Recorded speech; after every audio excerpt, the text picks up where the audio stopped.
गुंडागर्दी पर उतरे कॉकरोच 5 सितंबर को इंडिया गेट पर करेंगे प्रदर्शन। अभिजीत दिपके बोले, हमें कोई रोक नहीं सकता। दिपके ने कहा, जंतर मंतर से बड़ा प्रोटेस्ट होगा इंडिया गेट पर।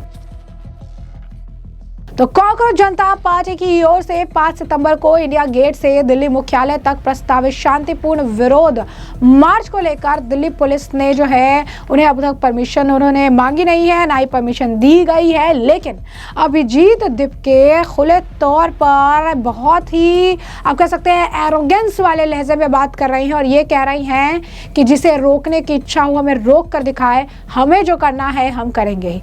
जी हाँ, बिल्कुल सही सुना आपने। आपको बता दें कि अजीत अंजुम को दिए एक इंटरव्यू का क्लिप सोशल मीडिया पर वायरल हो रहा है, जिसमें उनके द्वारा ये इन्फॉर्म किया जा रहा है अभिजीत दिपके को कि वहां पे परमिशन नहीं है, वो रूट नहीं है, वहां आप जो है नहीं जा सकते हैं। और दिपके का जो जवाब है वो कुछ इस कदर है कि जिसे रोकना है, जिसे जो करना है करने दीजिए, हमें जो करना है हम वही करेंगे, हमें कोई फर्क नहीं पड़ता है। और साथ ही साथ जब परमिशन की भी बात हुई तो उन्होंने कहा कि परमिशन देना है वो अपनी हद में रहे, जो उनका दायरा है वो उसमें काम करे। जंतर मंतर पर भी उन्होंने स्टूडेंट्स पर लाठियां बरसाई थी और वहां पर स्टूडेंट्स का जो है खून बहाया था। अभी अगर फिर से उन्हें खून बहाने की अगर इच्छा है तो वो इच्छा भी अपनी वो पूरी कर ले, लेकिन हमें जो करना है हम वही करेंगे, हम उसी हिसाब से करेंगे। यानी साफ तौर पर अभिजीत दिपके का बात करने का जो तरीका है, जो उनका बोलने का लहजा है, उस बात से हम लोगों को आपत्ति होनी शुरू हो चुकी है। लोगों का ये कहना है कि आखिर ये कौन सा तरीका है जिस तरीके से वो कानून को भी हाथ में लेने से, पीछे हटने से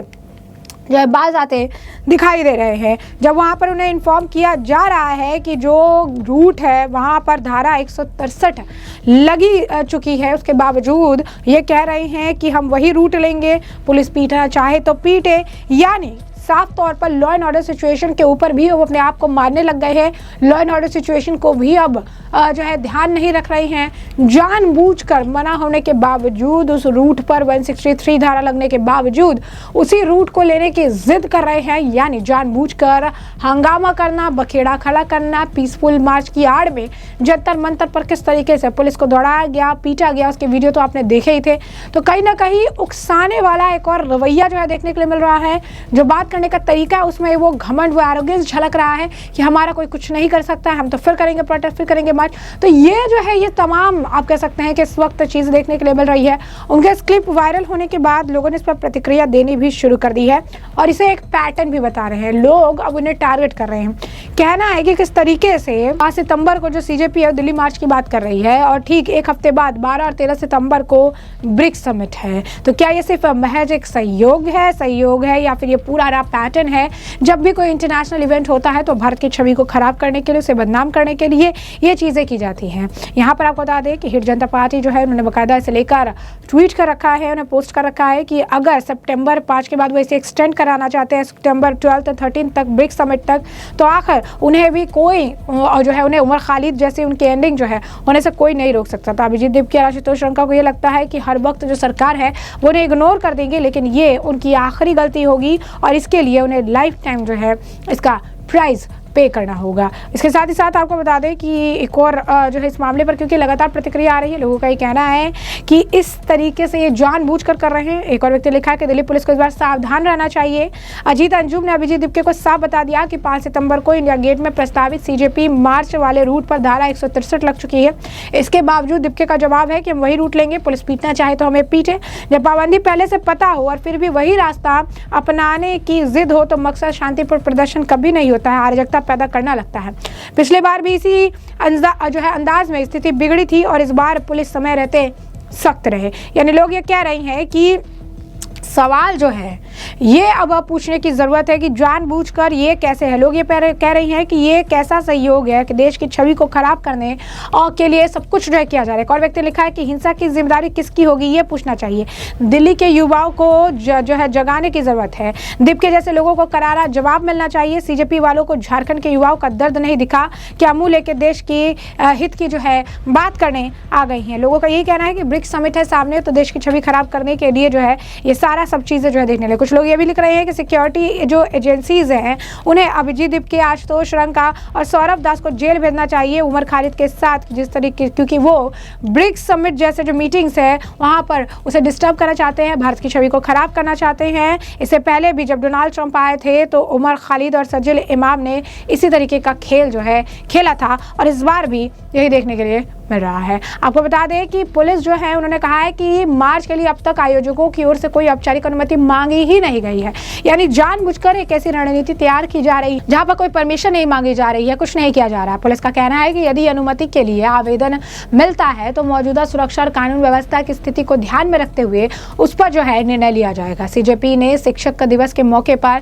5 सितंबर को करीब 2.5 किलोमीटर लंबा मार्च निकालने की घोषणा की है।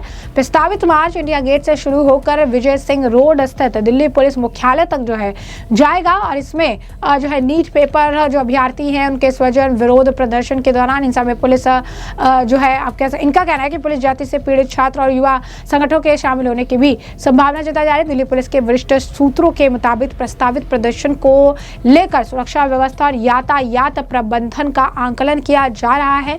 पुलिस संभावित भीड़ प्रदर्शनकारियों की आवाजाही और संवेदनशील स्थानों पर सुरक्षा व्यवस्था की समीक्षा जो है कर रही है। जरूरत पड़ने पर अतिरिक्त पुलिस बल और अर्धसैनिक बलों की तैनाती पर भी विचार किया जा रहा है। इससे पहले आशुतोष रंका साथ ही साथ सौरभ दास ने इस प्रोटेस्ट को लेकर बयान दिए थे और क्या कहा था उन्होंने, सुनिए। देखिए, जुलाई 25 को हमने गुड फेथ में विड्रॉ किया था अपना नेशन वाइड एजिटेशन, क्योंकि सरकार ने वादा किया था पूरे देश भर के युवाओं से कि वो हमारे जो दूसरे डिमांड्स थे, तब तक तो धर्मेंद्र प्रधान का इस्तीफा हो गया था, उसके बाद जो 2 डिमांड्स थे कि एफआईआर सारे जो लॉज हुए वो विड्रॉ होंगे, खत्म किए जाएंगे एंड फ्यूचर में कोई टारगेटिंग नहीं होगा किसी भी प्रोटेस्टर का, एंड साथ साथ जो कॉम्पनसेशन मुआवजा मिलना था एक ऑनरेबल अमाउंट, वो भी सारे फैमिलीज को मिलेंगी जिनके बच्चे नीट के वजह से, नीट पेपर लीक की वजह से आत्महत्या करके उन्होंने खो दिया। ये दोनों डिमांड्स अभी तक सरकार ने फुलफिल नहीं किया है। हमें लगता है कि सरकार विश्वासघात करना चाहती है जेनजी के साथ, विश्वासघात करना चाहती है देश के युवाओं के साथ। ये हम अलाउ नहीं होने देंगे। इसलिए हमें वी वर फोर्स्ड कि हम लोग ये स्टेप लें।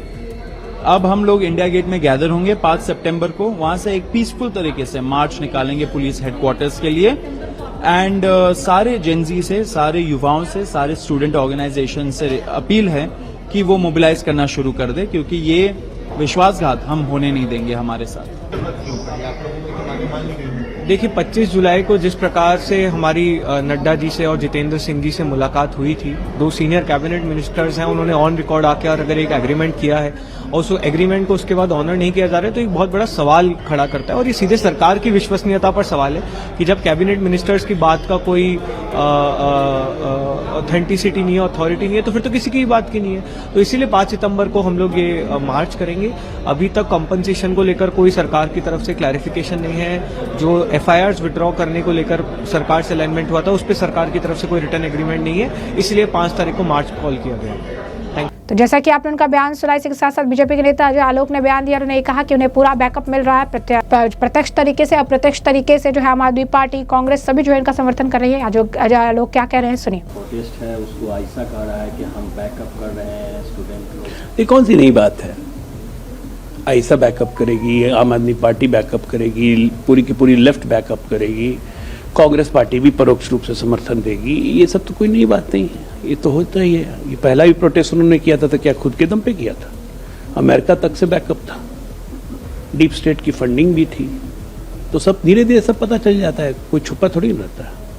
तो जैसा कि आपने उनका बयान सुन लिया, साथ ही साथ आम आदमी पार्टी के नेता और कांग्रेस के जो है नेता जो है इमरान मसूद, उनका बयान भी सुन लीजिए। तो साफ तौर पर कह रहे हैं कि हम तो छात्रों के साथ हैं, हम तो कभी उनसे साथ हमने छोड़ा ही नहीं था। तो कहीं ना कहीं अजय आलोक की बात तो सही है कि इन्हें पूरा बैकअप जो है विपक्ष की तरफ से दिया जा रहा है। नेताओं के भी बयान सुनिए। देखिए, भारतीय जनता पार्टी की सरकार ने केंद्र सरकार ने हमारे बच्चों के साथ एक कंप्रोमाइज़ करके, एक समझौता करके आज उससे बैक ट्रैक कर रही है, आज मैं समझता हूँ उससे भाग रही है, तो तुरंत केंद्र सरकार को जो बच्चों के साथ एग्रीमेंट हुआ था, जो अंडरस्टैंडिंग हुई थी, उसको लागू करना चाहिए। ये देश के बच्चों के साथ बार बार जो है मैं समझता भारतीय जनता पार्टी धोखा कर रही है। ऐसा हमारे देश के बच्चों को, हमारे युवा को मंजूर नहीं है। तो मैं समझता हूँ आने वाले समय में एक बहुत बड़ा आंदोलन जो है वो भारतीय जनता पार्टी के खिलाफ होगा। आज देश के लोगों को पता चल गया कि भारतीय जनता पार्टी जो है हमारे बच्चों के साथ खिलवाड़ कर रही है। का ऐलान किया है क्योंकि बीजेपी ने जिस तरह के वादे उनसे किए थे वो पूरे नहीं। बीजेपी वादे पूरे करती ही नहीं भाई, बीजेपी वादे पूरे करती ही नहीं। बीजेपी ने आरएसएस के लोगों को इन शिक्षण संस्थानों में भर करके सब तबाह कर दिया है। इसको ठीक करने में भी वक्त लगेगा। इन्होंने इतनी बर्बादी कर दी है। तो क्या कांग्रेस साथ खड़ी होगी इस बार? क्या चीज? इस बार हम तो छात्रों की लड़ाई लगातार लड़ रहे हैं। हम तो छात्रों की, नौजवानों की लड़ाई लगातार लड़ रहे हैं। हम तो साथ ही, हमारा क्या साथ अलग है। उधर जो है तमाम आपने बयान सुन लिया और हमने आपको जो पूरा मामला विस्तार से बता दिया। इस पूरे मामले पर अब आपकी जो राय कमेंट सेक्शन में कमेंट करके जरूर से जरूर साझा करिएगा। धन्यवाद।